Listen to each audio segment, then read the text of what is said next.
There might have been a really good reason why she had to be so stinkin' adorable. When she came into the world on January 25, 1936, in the little farm town of Kittitas, Washington, the last thing her mama and daddy needed was another baby, and her mama cried when she realized it.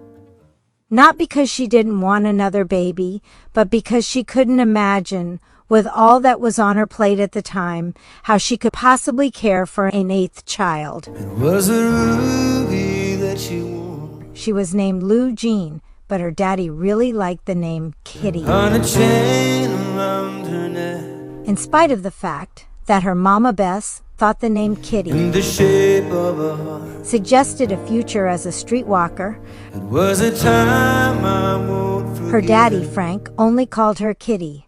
For the sorrow and regret. Though she never became a lady of the night, And the shape of a heart. the name stuck.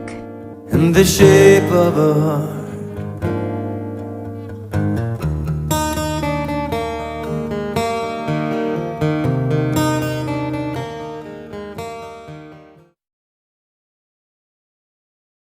We're gathered here today to celebrate a woman we all treasure. Some have known her all of our lives, some only a short time. But all agree, we would not be the same if she had not been a part of us. Aunt Kitty is my dad's youngest sister, the youngest of 8. From my earliest memory, when she was still a teenager herself, I admired her, because when she was around, everyone was always in a good mood, even in the hard times. Aunt Kitty, happy birthday. From all of your nieces and nephews. I first met Grandma Kitty when I began dating her granddaughter, Malia.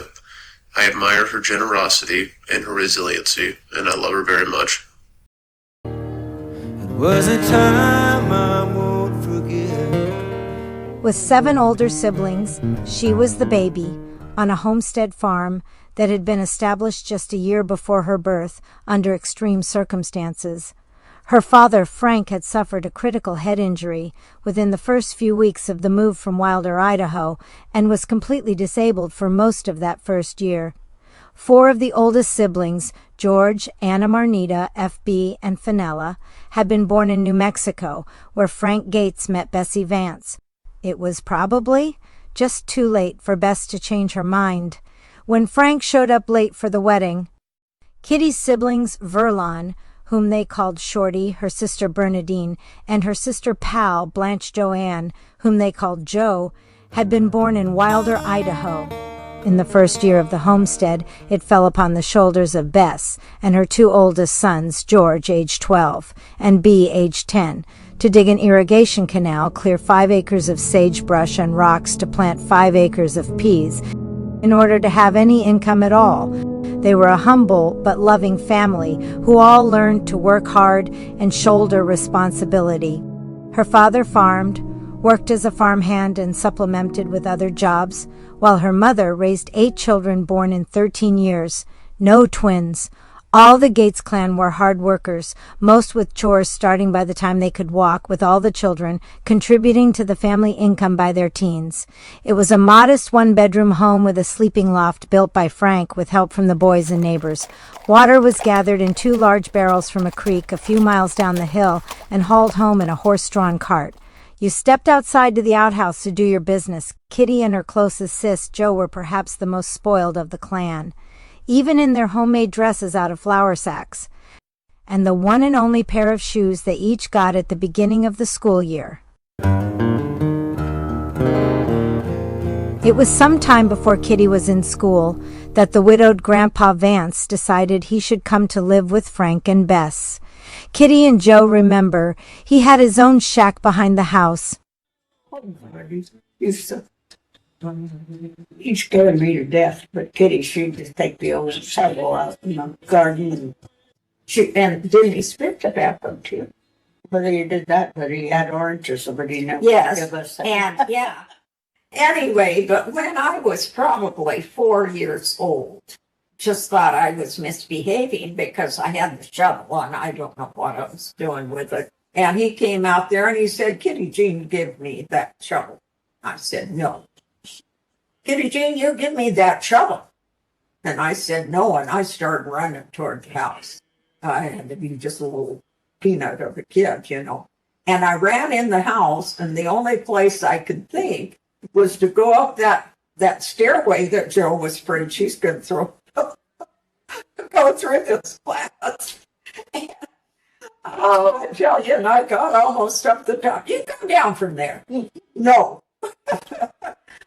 That's the last part of that I remember. I'm sure Mama intervened some way and didn't let Grandpa yank me off the stairs. I guess I never knew. When Kitty was in high school, the family left the farm in Kittitas and spent the next few years in Central Oregon and Jefferson. Kitty attended 3 different high schools before graduating in Madras in 1954. She felt she was shy, unlike her sister Jo, but others would suggest she turned a few heads. People speak of love, don't know what they're thinking of. Wait around for the one who fits just like a glove. Speak in terms of belief and belonging, and try to fit some word to the... In fall of 1954, Kitty started college at Oregon State College, now Oregon State University. The first of her family to attend college, Kitty had been encouraged by her school vice principal and boss, Mr. Christensen, to expand her horizons beyond the small town of Madras, Oregon. Kathleen? As he insisted on calling Kitty. I believe you are a smart young lady. You should get more education. At college. For a little while. Kitty loved college and funded her education through savings, working and boarding in a communal co-op residence. In those days, most women were encouraged to be either a nurse or a teacher. Kitty chose the latter. While she did not get a teaching degree, most of us would agree she has taught us very many valuable lessons over the years. The first summer after college, Kitty's life would change forever. She went back to Madras to her old job as a car hop in Louis Wren's drive-in restaurant. A new employee, Louis's brother, Don Wren, was working there. I just returned from the Korean War and went to work for my brother to look for other jobs. My friend Clayton told me, wait until Kitty gets back this summer. She's a looker, but don't go getting any ideas. As I'm sweet on her, I didn't think much of it. But once Kitty came to work the first day, I told Clayton, all bets are off. Don quickly began his pursuit, working to impress Kitty with his witty banter and jokes. Kitty didn't quite know what to make of it, but finally agreed to a date, maybe just to shut him up. To call it a whirlwind romance is an understatement. As Don surprised Kitty with a diamond ring after just 6 weeks of dating, she said yes, but still wanted to continue on with college. The lovebirds struggled a bit with this, broke up, but worked things out to marry on February 16, 1957. We had broken up, and I returned to college in fall of 1956. Don showed up at my parents' house asking for me. And Mama said he was the most pathetic, forlorn, 6 feet 3 inches man she'd ever seen. She took pity on him and encouraged me to at least talk to him. It was some of the best advice she ever gave me. The newlyweds were living on love and little else despite both working. They often saw if there was enough in the bank for a weekend splurge to take a drive in the country when gas was 30 cents a gallon. The 1960s was the peak of big dam era, with massive projects to provide hydroelectricity and water storage, many being constructed in the western U.S. Don worked for a large firm in San Francisco, Guy F. Atkinson, on projects in California, Oregon, and Washington. The couple settled in a small community of Burbank, Washington, where they were delighted to welcome their firstborn, a daughter named Annette, in May of 1960. Kitty made a happy home in their single wide trailer, where friends and family were the center of life. Tragedy struck in the fall of 1960 when Kitty's father, Frank, was killed in a car accident right after visiting them.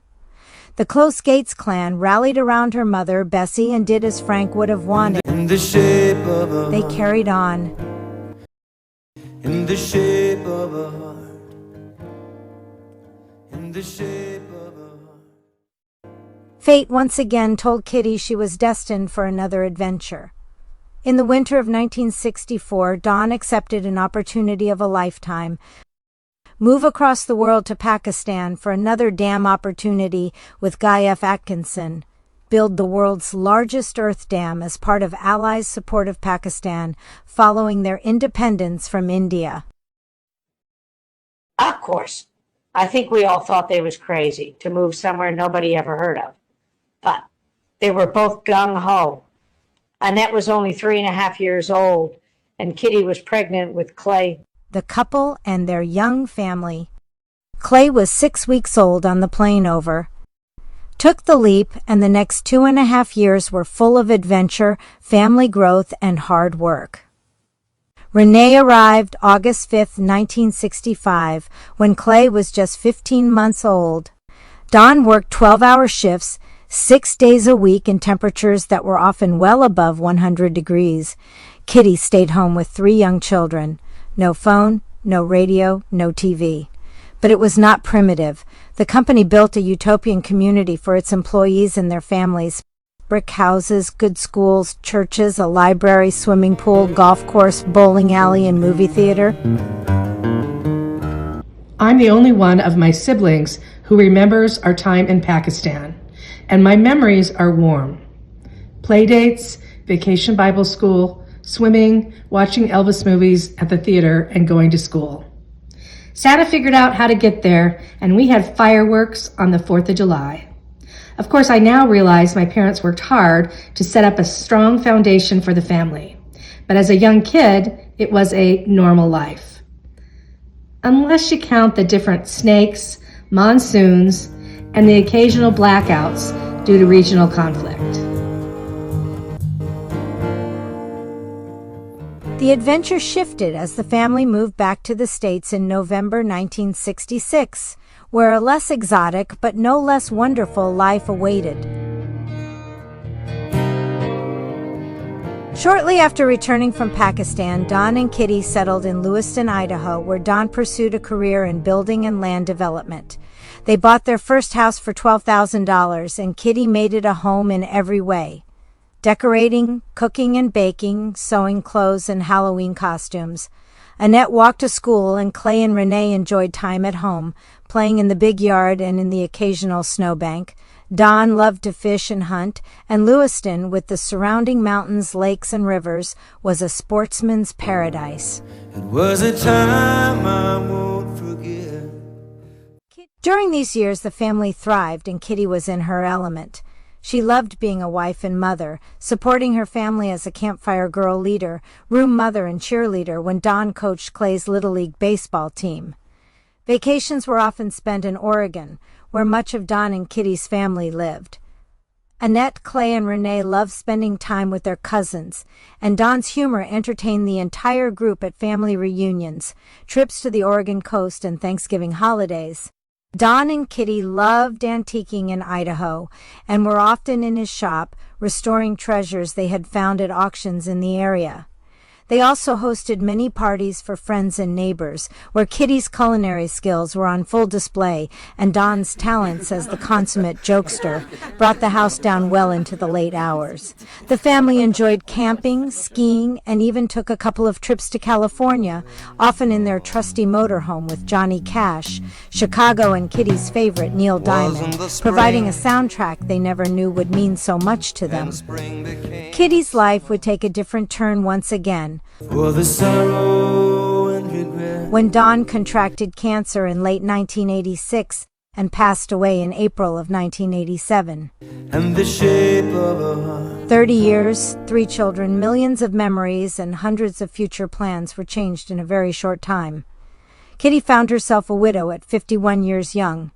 After a short grieving period, she did what she had done her whole life. The shape of a heart. She carried on.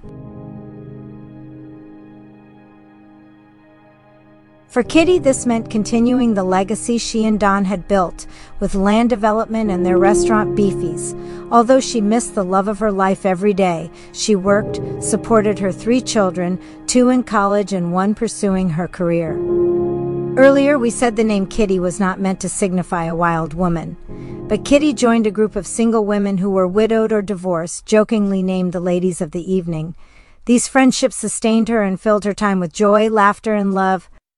Through the next 20 years, Kitty saw all 3 of her children marry and give birth to 7 grandchildren.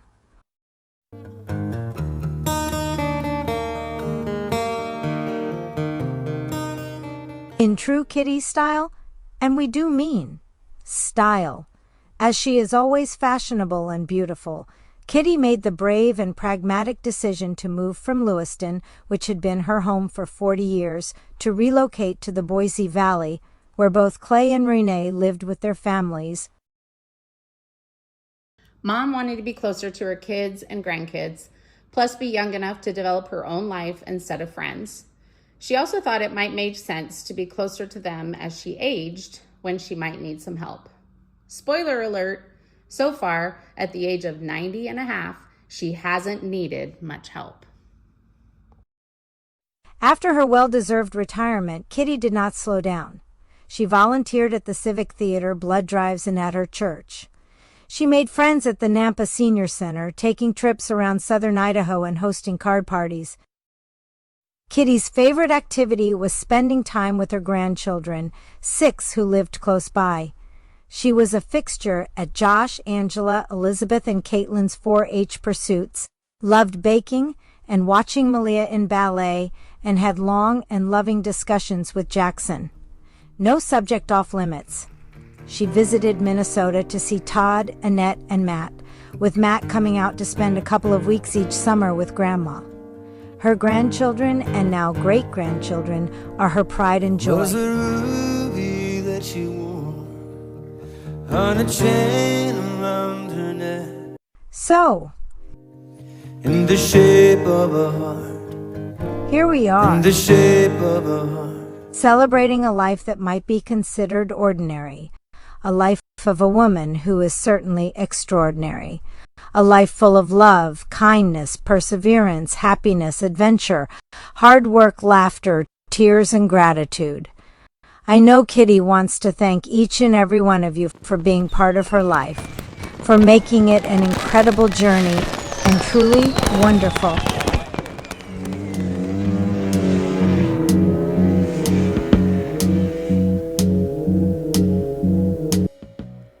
Where it began,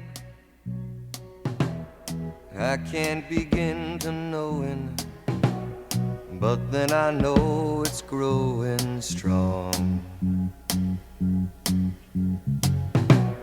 Wasn't the spring, and spring became the summer. Who'd have believed you'd come along? Hand touching hands,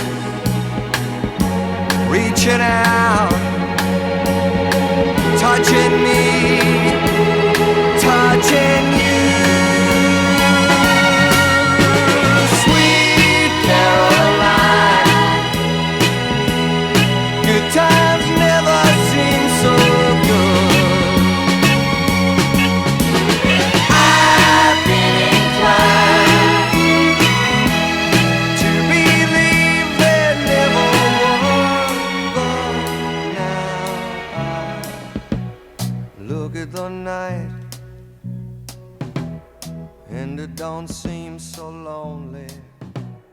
We fill it up with only 2. Scott, Notorious, B.I.G. Go Grandma.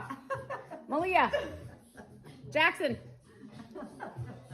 The Thug Life, M.B. Michael.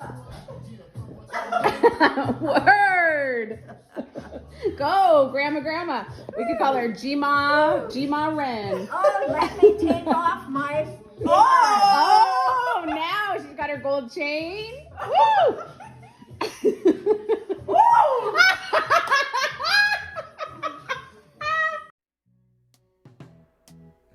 can't begin to knowing, but then I know it's growing strong.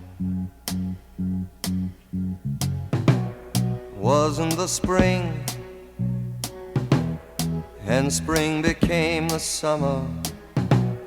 Who'd have believed you'd come along? Hand, touching hands, reaching out, touching me, touching you. Sweet Caroline, good times never seem so good. I've been inclined to believe there never was, but now I look at the night and it don't seem so lonely. We fill it up with only two. And when I hurt, hurting runs off my shoulders. How can I hurt